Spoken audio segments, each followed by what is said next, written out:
Well, it's Sunday. It's just past midday. It's currently 12:32.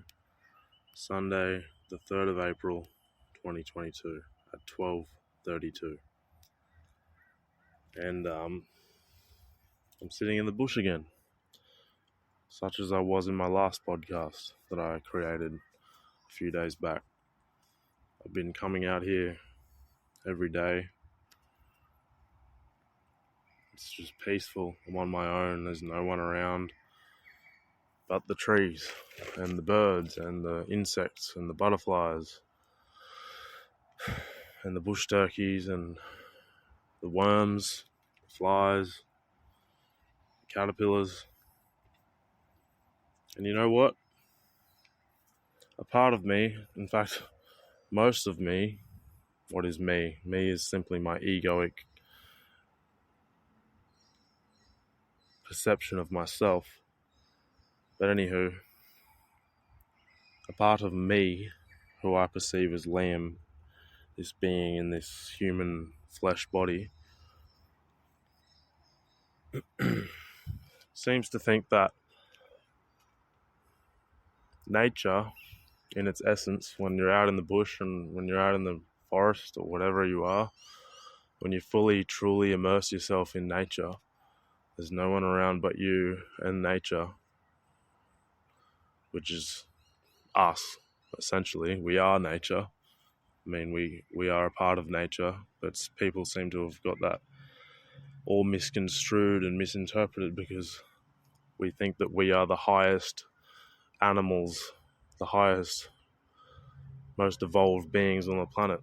Tell me, would the most evolved beings on the planet contribute to the planet's demise in such a way of contributing to and being solely responsible for much of the extinctions of the animals, many species of animals in the last 100 or so years?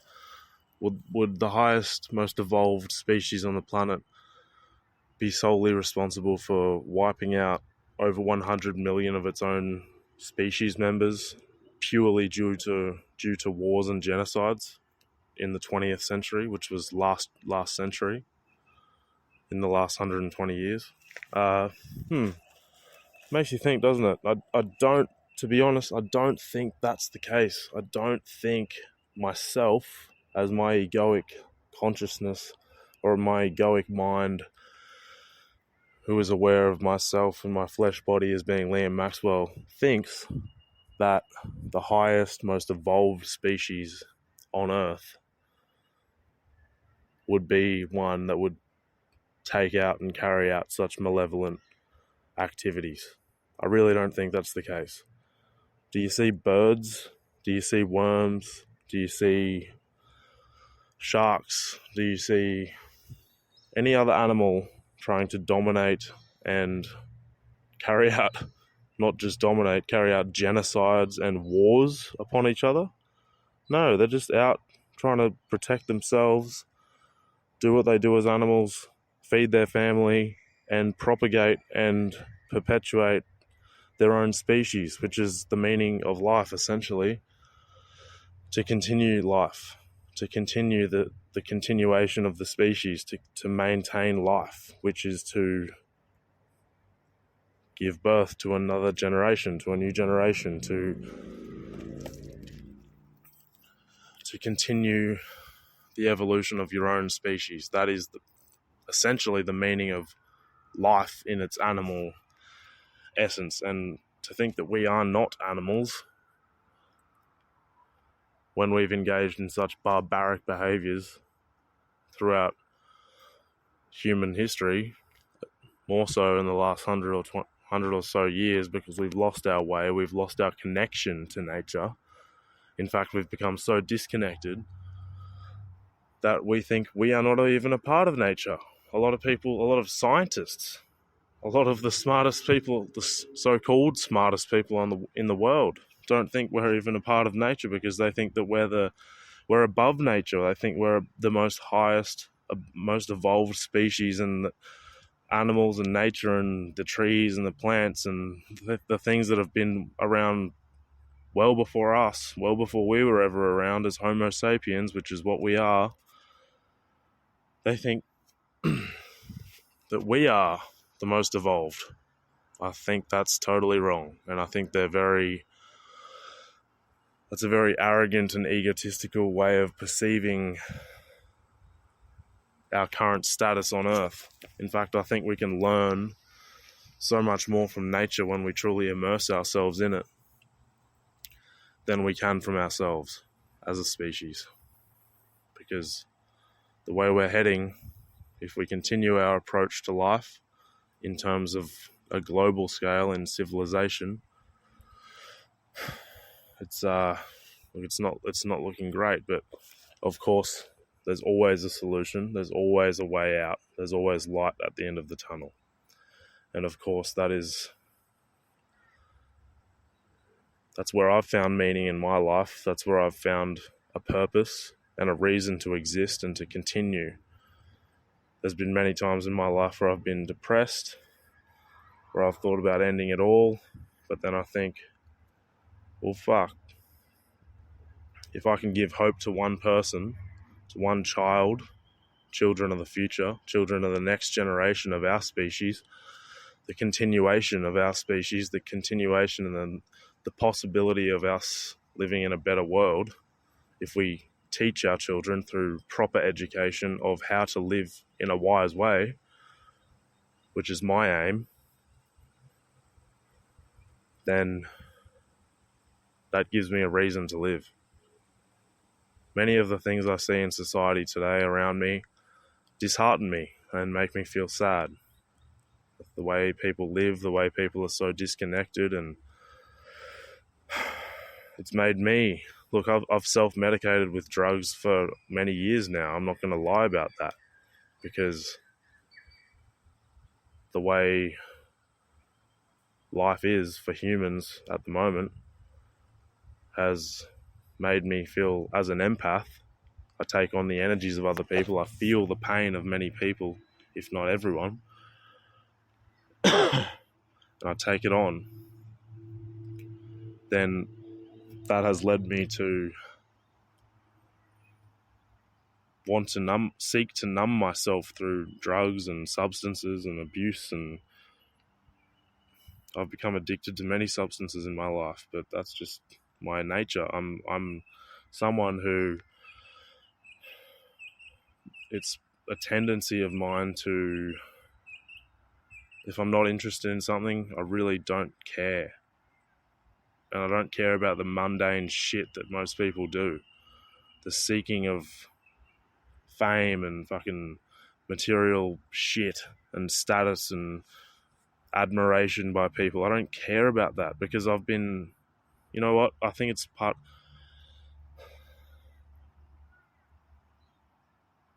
I've received like thousands of death threats in the last year just because of one incident that occurred in my life.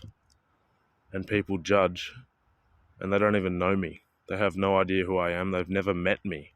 They have no idea of my story. They have no idea of the actual event that happened in that instance. And people are so quick to judge, but they're not quick to think. And that is why Carl Jung said, thinking is difficult. That is why most people judge. And the majority have always been labelled as sheep. And that is why there is currently a 1% ruling the 100%. There's a 1% ruling class, and there's 1% within that 1% that rules the world, rules the economic systems and all the systems of the corporations and all the systems that rule the world that support the global economy. There is a reason for that, and that's because most people are so ignorant and are so comfortable with not seeking truth and not truly finding out for themselves because they're scared. Fear is what is the easiest way to control people, is through fear. That's how you create a world that we're currently living in which the vast majority of human beings are oppressed, suppressed, poor. There's hardly a middle class anymore in terms of the economic status of people. In fact, the 8 richest people in the world hold more economic value or more monetary wealth than half of the world's population. And we live in a world with 7 or 8 billion people. Like, what the fuck? How does that work? How is that fair, just, or right? And yet we have laws that people abide by as if they were the Bible, as if they were gospel, as if they broke the law, they would be going to hell. And no, that's not right.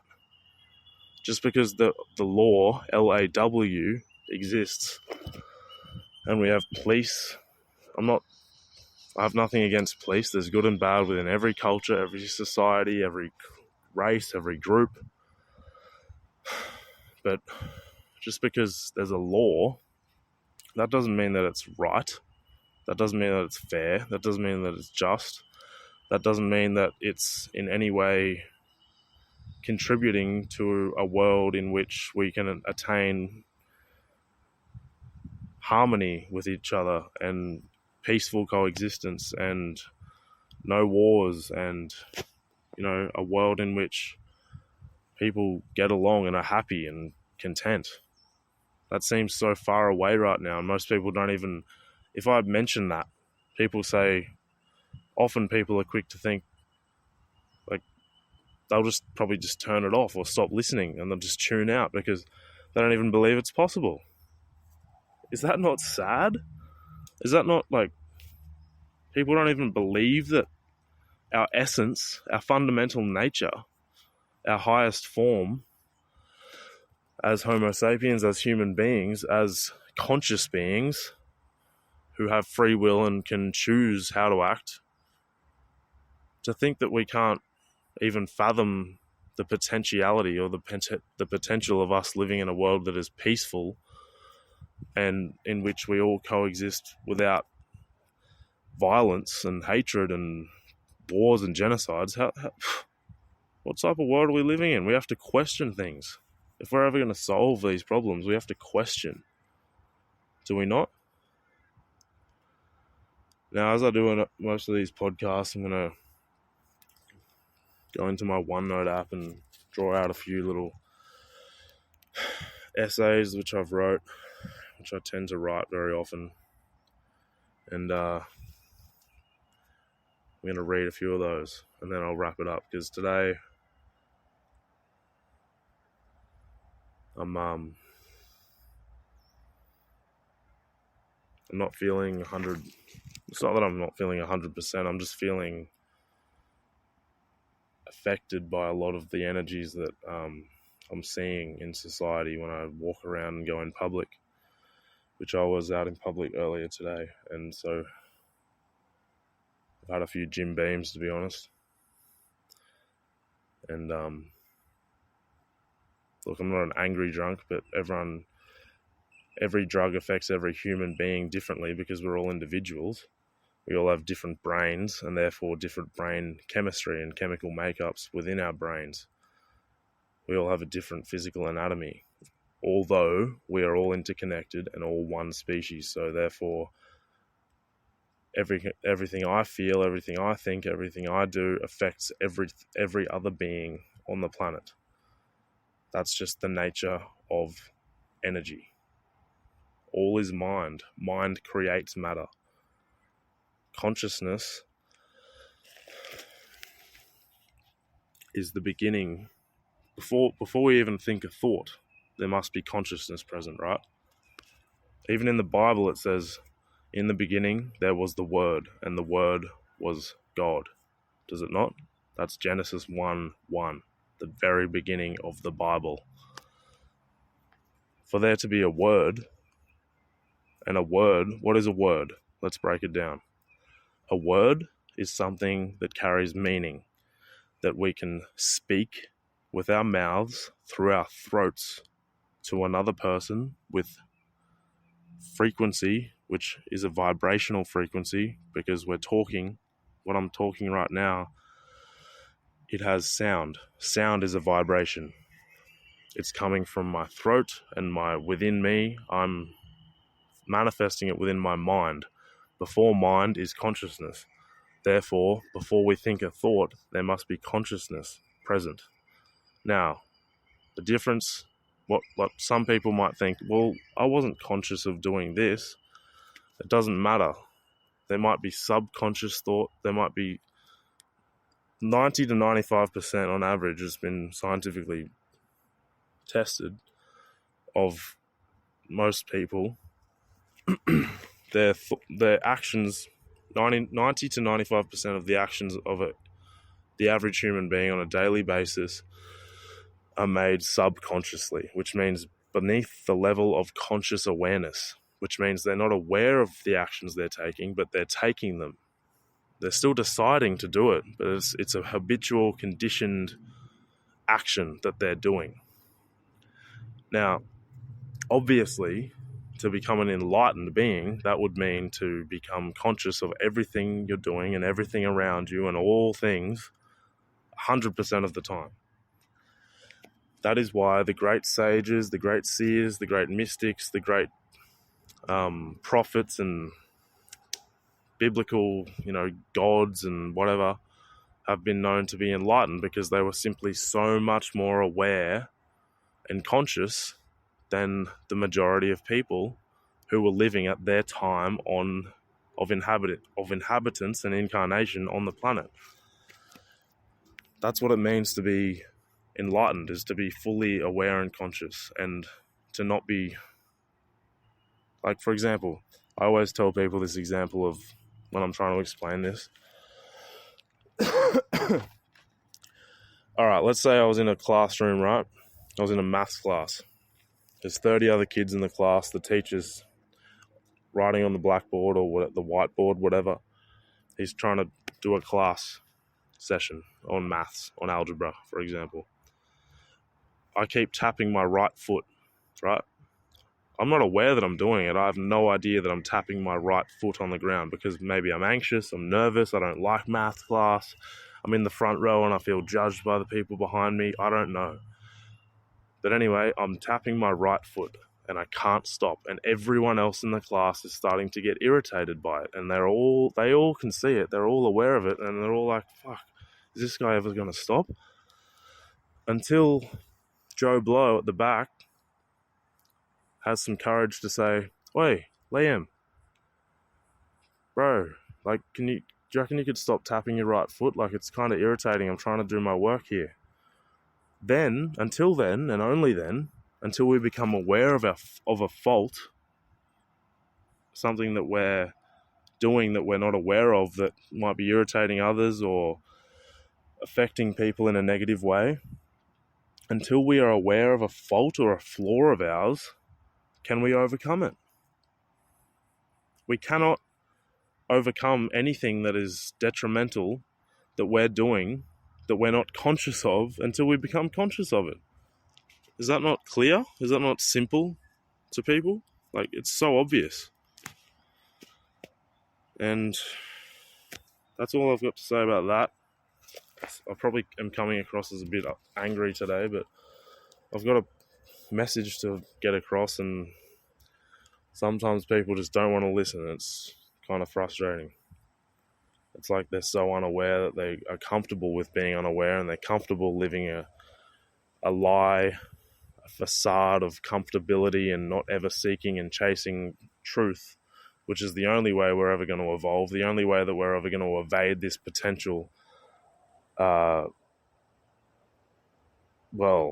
catastrophe that we're currently in the making of. We could wipe ourselves out. We could literally become extinct the way that we're operating in the world as a species right now. So anyway, let me read a couple of these quick notes, these one-note things in my notebook. I'm really got to pee. So, oh wow. I don't want to pee on the podcast, but I am in the bush on my own. Alright, I'm not going to pee. Oh, you know what? Just cover your ears for a sec. I'm about to pee over a tree right now. Yep, I'm peeing on a podcast. That's the sound a man makes when he is relieving himself by way of urinating on some leaves out in the bush. It's really soothing. Now let me read something from this OneNote. Oh wow. Where was I? I was gonna read. What was I gonna read? Oh, here we go. Yeah. So that was my little spiel about my current perceptions of life in the world at the moment, and what we can do to eradicate the problems and to bring about a better way, better future for ourselves. Which is surely, if that's not what people's intentions are, then why the fuck are you living? Why would you want to live if you don't want to make the world a better place when you leave it for the future generations? That you would have to be such a selfish, egoic, arrogant human to be not wanting to bring about a better world. And unfortunately, that seems to be the state that we're in as a species. It's the conditioning people have been hypnotized, basically, into believing that it's all about them. Anyway, so here we go. I wrote this one on the 13th of January this year.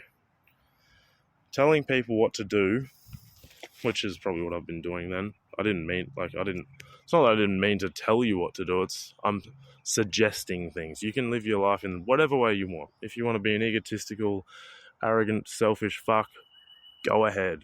But I can guarantee you, if you understand the universal laws, it's not going to bring happiness, contentment, or any sort of result that you're probably thinking it might bring. And that's where wisdom comes. You learn from your mistakes. Trust me, I can tell you, because I've made so many mistakes in my life. I've fucked up so many times and made mistakes on such a grand scale that I have, at the age of 24, learned a great deal because I've made so many mistakes. But the reason I've made those mistakes is because I was willing to. I wasn't afraid of making mistakes. I knew that even if it was subconscious, I knew that there was potential for great judgment or ridicule or whatever the fuck people want to think of me. And now I don't care what people think of me. And I go about my life trying to help people and benefit others in whatever way I can, because I realize if you act in negative ways, you will reap negative results. You will reap negative feelings, you'll reap negative emotions, you'll reap negative thoughts, you'll reap negative physical feelings, you'll reap pain. You reap what you sow. And so therefore I'd go about my life trying to embody the energy of goodness as much as possible. And when you do that, it's not selfless. It's not selfish, it's selfless. Because when you embody love and kindness and you give it out to others, but you put yourself first, that's what you get back in return. That's just the reciprocal law of energy. What you give out, you get back. That's how it goes. And empaths, that's a very hard lesson we need to learn. We often try to make everyone feel better, but don't take care of ourselves. And therefore that's to our detriment and the detriment of others. When we put ourselves first and for example, start our day with self-love and self-care activities and a beneficial, positive morning routine and put ourselves in a good energetic state, a good emotional state for the day, then we can continue to go about our day, and everyone we touch, everyone we come into contact with is going to benefit from our positive energy that we've embodied through our morning routine. That's why a morning routine for me is huge. Now, back to this OneNote thing that I wrote.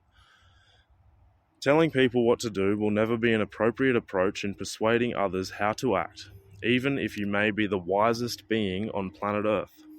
If you do not show integrity in all that you stand for, the values you hold, your morals, and actually live in alignment with your philosophies, you will never gain the respect of the people you desire to help change and live in a better way. No one likes being told what to do, even though what you are telling them may be absolutely truthful, and if they adopted your advice, they really could live in a more prosperous, happier, more peaceful and unified way.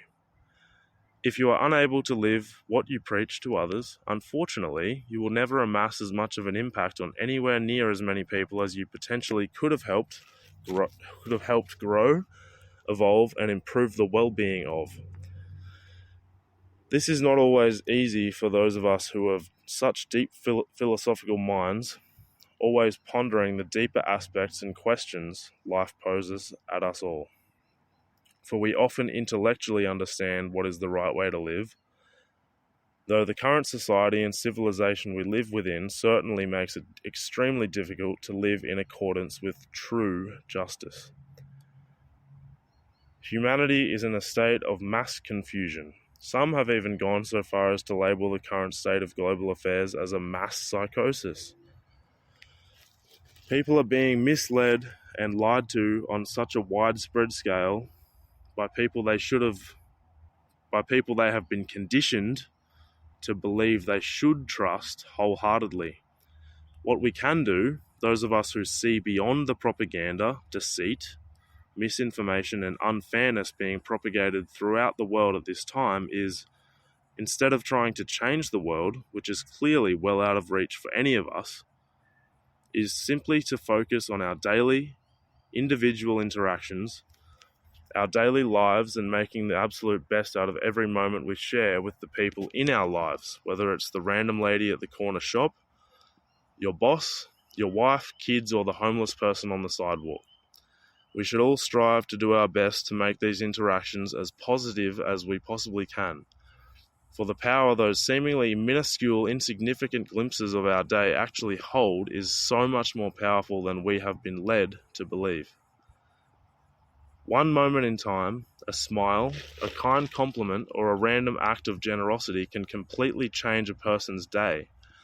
And in turn, the energy of that tiny fragment of time can spread onto another, and another, and another. And this creates the positive momentum that is so desperately needed in our world at this time. So please keep this in mind next time you set foot out into your community. You may well be saving someone's life, and by saving one life, you may never even realize you have sparked a chain of events that will spread throughout your community, perhaps even your society, and eventually even the whole of human civilization, projecting positivity and hope out into the world further than you had ever imagined. Underestimating just how powerful we are as individuals is something human beings may have been taught and conditioned to believe over the past few hundred years, but it is something that we must change and overcome, unlearn, and therefore relearn the empowering truth of who we truly are. That was the first one that I'll say today. Second one. Not sure if I've said these on previous podcasts, but I'm just going to, you know what, if you haven't listened to those other ones, doesn't matter, it doesn't bother me, because I think they're worth repeating because I think they're profound. I'm not saying I'm a great writer, I'm not saying I'm great in any way, I'm just saying these are messages, and the ideas I have don't necessarily come from me. They're downloads. If you believe in the Akashic Records, or if you even look into the Akashic Records, that is AKASHIC Records, I'd advise Googling it and just see what it's all about. And if you're open-minded, then you might realize it's a real thing. So I don't necessarily come up with what I write, but it just downloads into my mind. We are antennas, like Tesla said. Our brains are antennas, and when we attune them to the right frequency, we can download truths of all kinds from all areas of the universe. So I wrote this on the 29th of January. Here we go. The greatest souls who have ever blessed this earth with their presence, if we study history, were almost always misunderstood. often thought to be crazy or insane due to their nature as being totally different from the average human being. These beings, again, when history is studied, almost always had something in common. In a tragically ironic way, the vast majority of them were forced to experience extreme suffering in all types of ways human beings can suffer, mostly due to the fact that they were very different, but totally unique, and lived and acted in a way in which their fellow humans at the time they walked the earth did not understand.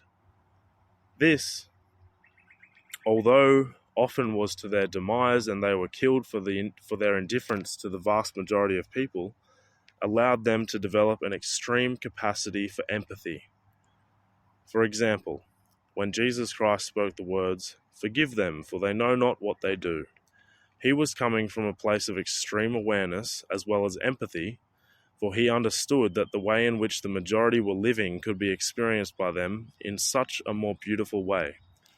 Hence the messages he spoke in parables throughout the Bible, which were his attempts at conveying messages to the masses in order to help them to awaken to what is truly possible for them to live in heaven on earth. When we study human psychology and sociology, we see that there is this pattern that exists in the group human psyche. It all stems from the trait most humans have developed, which is to fear the unknown, or be frightened of that which they are not accustomed to. They have never seen such a thing before. So the tendency of the masses has always been to fear that which they are not used to, and, as we all know, through fear, which is the opposite of love, stems violence, hatred, wars, genocides, and all of the other cruel, sick, twisted, morbid, and dehumanizing ways human beings have treated each other and caused themselves to suffer. When one is perceived as separate or different from another, by some obvious physical characteristic such as skin color, or in their way of acting, in their way of being, this breeds most people to think of themselves as being totally unfamiliar and disconnected from those others.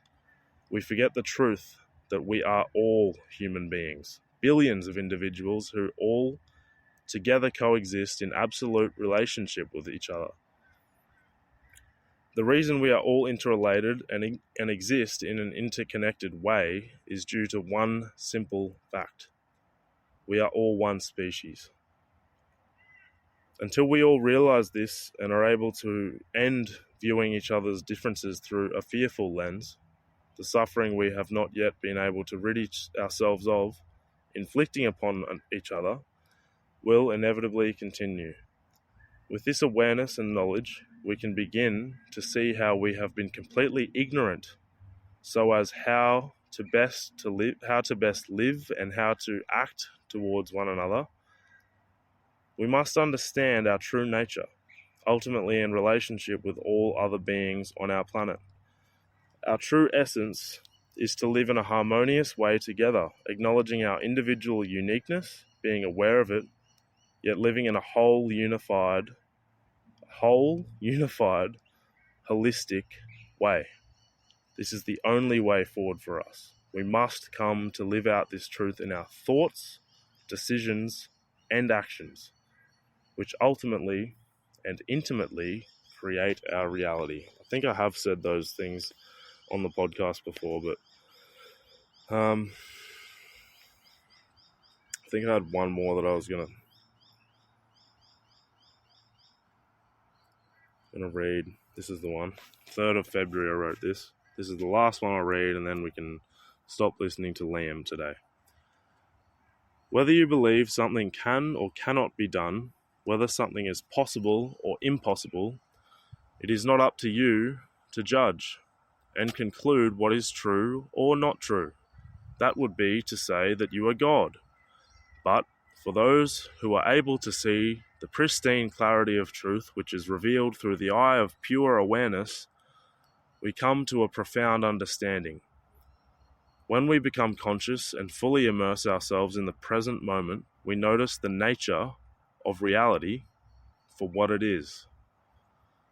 And what we notice is that we are a part of nature, and the nature of reality is the same as the nature of ourselves. Our essence is the same, essentially as well as elementally. We are cut from the same cloth, woven from the same fabric. And when we put these materials under the microscope of pure awareness and become conscious of what they are made of at the microscopic level, we see that the elements of energy that are within them are the same elements that are within every single other thing in our universe. By coming to this profound realization of the true essence of nature, of which we are in no way separate from, for we are a part of it, products of it, we are left feeling empowered, uplifted, infused with enthusiasm and joy for life. And all that is within is energy, and all that is without is energy. That energy can manifest in infinite ways, for that energy is infinite in its own nature, which is also our nature.